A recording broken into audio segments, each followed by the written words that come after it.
आज के दौर में इंसान किस पर भरोसा करे। दूसरों की मदद करने गया, अपने घर का जेवर भी लुटा दिया और अपनी मंगेतर से भी हाथ धो बैठा। अस्सलाम वालेकुम, कैसे हैं आप लोग। मैं हूं आपके साथ अदनान और आज मैं अपने एक फॉलोअर की स्टोरी आपको सुनाने जा रहा हूं। एक सच्ची कहानी सुनिएगा और शेयर जरूर कीजिएगा ताकि किसी का भला हो सके। कराची का रहने वाला ये अली नामी शख्स जो कि लोगों की मदद करके खुशी महसूस करता था। 2021 का वाकया है कि इसने एक फैमिली देखी जो कि बहुत गरीब थी। उस फैमिली में एक सलीम नामी शख्स था, उसकी बीवी थी और उसकी बेटी थी। ये उनके घर गया, इसने उनको देखा कि घर के हालात थोड़े ख़राब है, तो इसने उनकी थोड़ी सी हेल्प कर दी। अब हेल्प करने के बाद इसने अपना नंबर दे दिया कि अगर कभी कोई ज़रूरत हो तो मुझे याद कर लीजिएगा, इंशाल्लाह जो हो सका मैं ज़रूर करूँगा। कुछ दिन गुजरे कि उन्होंने इसको दोबारा कॉल की और इसको कहा कि हमारा मालिक मकान जो है वो हमसे किराए का मुतालबा कर रहा है, तो हमें किराए की ज़रूरत है, अगर आप ये कर दें, नहीं तो फिर हम मजबूरन जो वॉशिंग मशीन पड़ी है वो बेचेंगे और बेचकर किराया अदा करेंगे। इस लड़के ने कहा कि मेरे पास इस वक्त तो पैसे नहीं है, लेकिन मैं कोशिश करता हूँ। और सलीम नामी शख्स ने इसको बार बार कॉल करना शुरू कर दी। अब इसने उसको मजबूर समझा और उस पर तरस खाया और कहीं ना कहीं से पैसों का अरेंज किया और अरेंज करके उसको पैसे दिए। जब ये पैसे देने गया तो उसने इसको आगे से एक और कहानी सुनाई। अब कहानी क्या थी, यहाँ से इसको फंसाना शुरू कर दिया। उसने कहा कि हमारा लाहौर दाता दरबार जो है उसके सामने जो सोसाइटी है, जो इलाका है, उसके अंदर एक हमारा प्लाट है और उसकी जो मालियत है वो करोड़ों में है। इस वक्त उसकी जो कीमत हमें मिल रही है वो तकरीबन 4 करोड़ मिल रही है। हम 8 करोड़ मांग रहे हैं। हमारी कोशिश है कि वो हमें 6 साढ़े 6 तक अगर बिक जाए तो सारे काम ठीक हो जाएंगे। हमारी वहाँ पर मेरे भाई जो हैं उनके साथ लड़ाई हो चुकी है। उन्होंने इसके ऊपर एक केस किया हुआ है और इस प्लाट का टैक्स जो है वो रहता है। अब टैक्स की रकम जो है उन्होंने कोई 25 लाख के करीब इनको बताई। इस लड़के ने कहा जी मैं माजरत चाहता हूँ, मैं आपकी कोई मदद नहीं कर सकता और मैं इस बारे में आपसे कुछ नहीं कह सकता। मुझसे जो हो सकता था मैंने आपकी हेल्प कर दिया, इससे ज़्यादा मैं कुछ नहीं कर सकता। अब लड़का वापस आ गया। उसने दोबारा 2-3 दिन के बाद इसको कॉल की और कॉल करके बुलाया कि आप ना मुझे एक काम करें कि 2 महीने के लिए अपनी सोसाइटी जहां पर आप रहते हैं वहां का एक मकान जो है वो किराए पर ले दें। हम 3 लोग हैं, आपके सामने हैं, आप कई बार हमारे घर भी आ चुके हैं, हमारे साथ चाय भी पी चुके हैं। तो इस लड़के ने कहा अच्छा ठीक है, लेकिन तुम लोग वहां क्यों जाना चाहते, तुम लोग लाहौर जाओ, अपना मकान बेचो और अपनी किसी दूसरी जगह प्रॉपर्टी खरीदो, आराम से रहो। तो इसने कहा कि हमारा वकील जो है वो केस कर चुका है, उसने हमें 1.5 महीने का टाइम दिया है। अब 1.5 महीने का टाइम है, मैं आपसे इसलिए 2 महीने के लिए कह रहा हूँ कि हमें एक मकान किराए पे दिलवा दें ताकि हम इजीली अपना टाइम पूरा करें और वहां चले जाएं। क्योंकि इस वक्त जो नया मकान हम किराए पे लेंगे, ये मालिक मकान जो है बहुत तंग कर रहा है और नए मकान वाले को हमें एडवांस पैसे देने पड़ेंगे। अगर आप गारंटी देंगे तो हमारी उससे छुटकारा हो जाएगा। अब लड़के को इन्होंने बहुत ज्यादा फोर्स किया। एक ऐसा टाइम आया कि लड़का बड़ा रहम दिल था, उसने इनके फोर्स में आकर अपनी इलाके के अंदर इनको एक मकान दिलवा दिया। अब वो मकान इनके नज़दीक ही था। अब इनके घर थोड़ा बहुत आना जाना भी हो गया उसका, और इन लोगों को दूध की, पानी की, बर्फ़ की, क्योंकि इनके पास ना फ्रिज थी ना कोई टैंकी स्टोरेज, कुछ भी नहीं था, बस एक सादा सी ज़िंदगी गुजार रहे थे और इतने मस्कीन लगते थे कि जैसे सारी दुनिया के जुल्म इनके ऊपर ही हुए हैं। अब लड़के को ये पास बिठाते, लड़के के घर की बातें पूछते और इसको बेटा कहता, वो भांजा, बेटा तुम्हारी माँ मेरी बहन है, बेटा मैं जब ये अपना प्लाट बेच लूंगा ना तो उसमें से तुम्हें 20-25 लाख रुपए दूंगा। लड़के ने बहुत बार कहा कि मुझे आपके पैसों की जरूरत नहीं है, मैं जो कर रहा हूँ वो अल्लाह के लिए, रजा के लिए कर रहा हूँ, तो अल्लाह पाक अगर मुझसे राजी हो जाए तो मेरे लिए यही बहुत है। आपको अल्लाह पाक और दे, आप किसी और की मदद कर देना। अब ये इलाके के अंदर रह रहे हैं, तो ये जो आदमी था सलीम नामी, ये लड़का जब भी नौकरी से आता तो इसके साथ साथ घूमता। अब अगले महीने इस लड़के की शादी भी थी, मंगनी हो चुकी थी, शादी थी। लड़के ने अपनी शादी के लिए कुछ पैसे जो थे वो जमा करके रखे हुए थे घर में।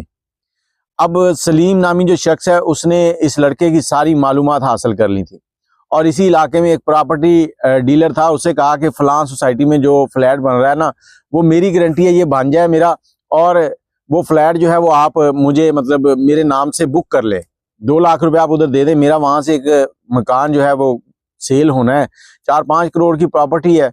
इसने प्रॉपर्टी डीलर को भी सब्ज ख्वाब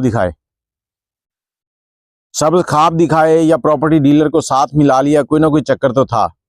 और वो फ्लैट जो है वो बुक हो गया। अली ने प्रॉपर्टी डीलर से साफ अल्फाज में कहा कि मैं इस फ्लैट का कोई जिम्मेदार नहीं हूँ, ये मेरे मामू नहीं है, मैं बस वैसे ही इनको एहतरामन मामू कहता हूँ, मैं इनका नाम सलीम लूँ तो फिर अच्छा नहीं लगता। प्रॉपर्टी डीलर ने कहा कोई बात नहीं, बंदा एतमाद वाला है, हो जाएगा मसला हल। अब उसने लड़के के ऊपर डोरे डालने शुरू कर दिए। लड़के को रोज उसने फोर्स करना कि आप मेरी हेल्प करो। वकील कह रहा है कि 25 नहीं, आप सिर्फ 10 लाख का अरेंज कर लो, तो बाकी जो है ना वो जैसे ही आपका सेल होगा तब हम पे कर देंगे। मैं आपको एक इन्वेस्टर ढूंढ देता हूँ, लेकिन उसके लिए जो फाइल की तैयारी है वो आप 10 लाख रुपए का बंदोबस्त करो। अब रोज इसको कहना। इधर लड़के की शादी नजदीक आ चुकी थी। लड़के के जो माली हालात थे वो इतने थे कि नॉर्मल लाइफ चल रही थी उसकी, मिडिल क्लास फैमिलियां। अब लड़का जो है एक दोस्त की मिन्नत समाजत करता है, उससे कहता है कि यार तुम्हारा जो शादी वाला गोल्ड है ना वो मुझे रेंट पे दे दो या उधार दे दो, मतलब आसान अल्फाज में कहूँ कि उधार दे दो। मैं अपनी शादी पे अपनी बेगम को वो ले जाऊंगा, जब वो वापस आएंगे तो फिर मैं वो आपको वापस कर दूंगा, और बेगम को मैं कह दूंगा कि उसे मैं बाद में बना दूंगा, और इंशाल्लाह अल्लाह मेरी मदद करेगा, मैं उसको बना के दे दूंगा। इसने अपने दोस्त से वो गोल्ड भी ले लिया, और उस गोल्ड की कीमत जो थी ना वो तक 1.5 लाख के दरमियान थी, और 2 तोले सोना था। अब ये वो 2 तोले का सेट ले आया घर, और ये बात भी इसने सलीम को बता दी। अब सलीम की नज़र में वो 2 तोले सोना भी था, और जो इसने पैसे घर में रखे हुए थे शादी के अखराजात के लिए वो भी थे। सलीम इसको रोज फोर्स करता। आखिरकार उसने एक दिन इससे घुमा फिरा के 1 लाख रुपए इसके घर से ले लिए कि मैंने वकील को भेजने हैं, चंद दिनों की बात है बेटा, यही समझो कि आज नहीं तो कल तुम्हारे हाथ में है। ये पैसे तो ऐसे ही जैसे तुमने मुझे दिए हैं, और वैसे ही तुम्हें वापस कर दूंगा, तुम्हें कहना भी नहीं पड़ेगा। अब 1 लाख चला गया। 1 लाख गया तो उसके बाद इस सलीम नामी शख्स ने इस लड़के को दोबारा अपने काबू में करना शुरू किया। और अली बताता है कि जब भी इसने मुझसे पैसे लेने होते थे ना, या कोई मुझे चक्कर देना होता तो ये अपने घर लेके जाता था। घर ले जाकर मुझे इसने चाय शाय पिलानी, और इसकी बीवी पता नहीं क्या पढ़ती रहती थी। अब ये इसका वहम था या सच था अल्लाह जाने, लेकिन उसकी बीवी कुछ ना कुछ पढ़ती रहती थी, और वो चाय पे फूंक मारनी और मार के वो इसको चाय देनी। और मैं जैसे ही चाय पीता था उसके बाद मेरा दिमाग काम नहीं करता था। दिमाग में उस चाय में कोई नशा आवर चीज थी, क्या होता था कोई समझ नहीं आई। और उसके बाद मैं घर जाता था, जो चीज ये कहते थे मैं उठा के ला के इनको दे देता था। मैंने दोस्त से उधार मांगा हुआ गोल्ड भी इसको लाकर दे दिया। घर में पड़े हुए जो पैसे थे अपनी शादी के लिए रखे हुए वो भी उठाकर दे दिए। और एक दिन मैं इसको अपने साथ अपने ससुराल भी ले गया। अब ससुराल ले गया हूँ, वहां पर इस शख्स ने जाकर कहा कि आप लोग तो किराए के मकान पे रहते हो, मैं इसको अली को एक फ्लैट लेके दे रहा हूँ, इस तरह की बातें की। अब वो इनका आपस में झगड़ा बन गया। अब अली ने अपनी मंगेतर को साफ बताया हुआ था कि जो गोल्ड मैं तुम्हें डाल रहा हूँ ये मेरा नहीं है, मैं इस हैसियत में नहीं हूं कि गोल्ड खरीद सकूं, लेकिन तुम्हारे घर वाले कह रहे हैं कि गोल्ड होना चाहिए जो हम हक बैर में लिखेंगे, तो मैं मजबूरन दोस्त से उधार ले रहा हूं। जैसे ही मैं तुम्हें अपना बना के दे दूंगा, मैं दोस्त को तुमसे जो तुम्हें लेके दे रहा हूं वो उसको वापस कर दूंगा। अब ये गोल्ड भी दे चुका है, पैसे भी दे चुका है। अब इंतजार है कि ठीक 3 दिन के बाद वो प्रॉपर्टी बिके और ये बंदा इसको पैसे दे। अब अली जो है हर वक्त उसके आगे पीछे घूम रहा है कि ये बंदा कहीं निकल ना जाए। अब बंदा अली को कहता है कि अली भाई मुझे अभी वकील की कॉल आई है, वहां पर कुछ साइन करने डॉक्यूमेंट है आगे पीछे, मतलब चक्कर दिया जैसे भी दिया कि मुझे फौरी तौर पर जो है ना लाहौर जाना पड़ेगा। अब लाहौर जाना है तो मुझे कुछ पैसों की जरूरत है, मेरे पास तो पैसे नहीं है। अब अली से 50,000 रुपए और ले लेता है, मतलब पहले पैसे लिए फिर वो गोल्ड ले लिया। अब अली से इसने कहा कि मुझे पैसे दो ताकि मैं जाऊं मामला सेट करूं और प्लाट का जो बयाना है वो लूं और पेमेंट लूं और वापस आऊं। अब वो पेमेंट ली इसने, ये गाड़ी में बैठा और निकल गया। अब कहाँ निकला अली को नहीं पता, कहाँ गया क्या पता, वो कराची में ही बैठा हो। एक रात गुजरी, अगले दिन इसने अली को फोन करना शुरू कर दिया, अली भाई प्लाट का सौदा हो गया है, आप ऐसे करो जल्दी से लाहौर आ जाओ। अली कहता है कि यार मेरे पास जो पैसे थे वो मैंने तुम्हें दे दिए हैं, लोगों से उधार पकड़ के तुम्हें दे दिया, मैं कैसे आ जाऊं। अब ये शख्स कहता है कि मैं अच्छा वो प्रॉपर्टी डीलर से बात करता हूँ, उसको कहता हूँ वो तुम्हें 20,000 रुपये देता है, वो 20,000 पकड़ो और आ जाओ।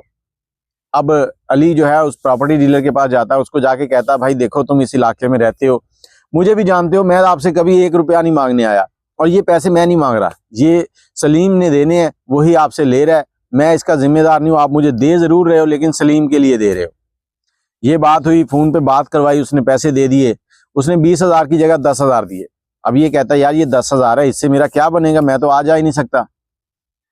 उसने कहा ठीक है, मैं ना तुम्हारी मामी जो है ना उनको पैसे दे के आया था, आप उनके पास जाओ, वो आपको 10,000 रुपये देंगी। ये घर जाता है, उनसे बात करता है, वो कहती बेटा 10,000 ही पड़े हैं, 5,000 हमारे खर्चे के लिए हैं, 5 तुम ले लो। अब 15,000 हो गए। इसको उसने कहा कि जल्दी से गाड़ी में बैठो और आ जाओ लाहौर। ये लड़का गाड़ी में बैठा घर पे बताया कि मैं इस तरह से लाहौर जा रहा हूँ, सलीम भाई ने अपना मकान सेल किया, उनके कुछ पैसों का लेन देन है, तो वो कहते हैं साथ आ जाओ। सीधी बात अब भी घर पे नहीं बताई। गाड़ी में बैठा सारी रात सफ़र किया और सुबह पहुंच गया लाहौर। लाहौर पहुंचा है, सुबह 8 बजे से कॉल करनी शुरू की है, एक होटल पे बैठे नाश्ता किया है। सलीम साहब फ़ोन ही नहीं उठा रहे। 11-12 बजे के करीब उन्होंने फ़ोन उठाया और कहा कि मैं वकील के साथ अदालत में था, कागजात कर रहे थे हम सेट, तो इसलिए कॉल नहीं उठा सका, मैं आपको 10 मिनट तक कॉल करता हूँ। कॉल बंद कर दी। ये अभी होटल में बैठे हैं। उसके बाद 4 बज गए। 4 बजे उसने फिर कॉल अटेंड की, क्योंकि ये जो अली लड़का था ये बार बार उसको कॉल किए जा रहा है। तो जब 4 बजे के करीब जब उसने कॉल अटेंड की तो उसने फिर कहा कि यार अभी हम अदालत में ही हैं। ये कहता है यार ये कौन सी अदालत है जो अभी 4 बज गए हैं, अभी भी लगी हुई है और तुम वहां पे साइन किए जा रहे हो, 10 मिनट का काम होता है। वो कहता है यार ये मसले वाली काम है, इसलिए हम इधर फंसा हुआ है। अली ने अब अपने घर फ़ोन किया और अपनी वालदा से कहता है कि माँ जी आप मामा सलीम के घर जाओ और उनकी जो बेगम है उनसे मेरी बात करवाएं। माँ मोबाइल उठा के उनके घर गई, आगे जाके देखती है कि ताला लगा हुआ है। अब उसने वापस इसको फ़ोन किया कि बेटा उनके घर तो ताला लगा हुआ है। अब जैसे ये बात सुननी थी तो अली के पाँव के नीचे से ज़मीन निकल गई। इसने दोबारा सलीम को फ़ोन करना शुरू कर दिया। अब फ़ोन कर रहा है लेकिन सलीम फ़ोन नहीं उठा रहा। आखिर उसने 6 बजे के करीब फ़ोन उठाया और इसको कहता है कि तुम इधर दरबार के पास किसी होटल में कमरा ले लो। इसने कहा सलीम मैं तुमसे मिन्नत करता हूँ, खुदा का वास्ता देता हूँ, ऐसे करो कि जो तुमने करना था कर लिया है। मुझे समझ आ गया कि तुम एक फ्रॉडी हो। मुझे सिर्फ और सिर्फ वो गोल्ड जो मैंने अपने दोस्त से उधार लिया हुआ है वो वापस कर दो। अगर तुम वो वापस कर दो तो मैं उसके सामने शर्मिंदा नहीं होऊंगा, मेरी इज्जत रह जाएगी। बाकी जो मेरा पैसा है तुम खा जाओ, जो मर्जी करो, मैं तुम्हें कुछ नहीं कहूँगा। लेकिन आगे से सलीम ने क्या कहा, उसने कहा तुम सीधे मामा से सलीम पे आ गए। ये कहता तुमने काम ही ऐसा किया, मैं और क्या कहूँ। कहता देखो तुम्हारी मामी उधर बैठी है, मैं तुम कैसी बातें कर रहे हो। कहता मैंने घर पे फ़ोन किया, ताला लगा हुआ है। चौकीदार से पूछा है, वो कहता है सुबह नमाज के वक्त यहाँ पर कुछ हलचल सी हुई तो मैं इधर खंबे के पास आया हूँ, मैंने देखा है कि दोनों औरतें अपने बैग उठाए हैं, रक्शे में रखे हैं और चली गई हैं। उसके बाद मैं ड्यूटी ख़त्म करके चला गया हूँ। उसके बाद मैं अब शाम में आया हूँ, मुझे नहीं पता क्या हुआ क्या नहीं हुआ। तो इसका मतलब है कि तुम लोग वहाँ से रफू चक्कर हो गए हो और मुझे चूना लगा दिया है। खुदा का वास्ता है कि मेरी जो गोल्ड वाला मसला है वो हल कर दो। अली लाहौर से फिर किसी रिश्तेदार से पैसे उधार लेता है, उधार लेकर वापस कराची पहुंचता है और 2021 से लेके 2023 तक उसने बड़ा ही कठिन सफ़र किया। लोगों की बातें जिसको बताए वो आगे से कहे कि तुम मजाक कर रहे हो, तुम हमें उल्लू बना रहे हो। ससुराल वालों ने रिश्ता तोड़ दिया। अब मैं अली की हिम्मत को सलाम करता हूं कि जिसने कोई ऐसा कदम नहीं उठाया जिससे उसके घर वालों को परेशानी होती, क्योंकि ऐसे हालात में इंसान अक्सर खुदकुशी करने की तरफ जाता है, क्योंकि मायूसी जो है इंसान के जहन को बंद कर देती है। अली ने हिम्मत से काम लिया और आज दोबारा स्ट्रगल करके फिर उसी पॉइंट पे आके खड़ा हो गया। और सलीम नामी शख्स जो है ये शायद आज भी कहीं ना कहीं कोई फ्रॉड लगाने के तरीके सोच रहा होगा। ये कहानी इसलिए सुना रहा हूं कि कभी भी किसी को अपनी खुशियां ना बताएं, कब किसी की नजर लग जाए कोई पता नहीं। और अगर किसी की मदद करते हैं तो नेकी कर दरिया में डाल, इस मुहावरे को जरूर सुन लें कि जिसके साथ एक बार नेकी कर दिया है उसका रास्ता दोबारा नहीं देखना, उसको जाने दें, इग्नोर कर दें कि क्या कर रहा है क्या नहीं कर रहा। अगर आप बार बार उसके दरवाजे पे दस्तक देंगे तो आपको भी शायद इस तरह का धोखा मिल जाए। ये थी अली की कहानी।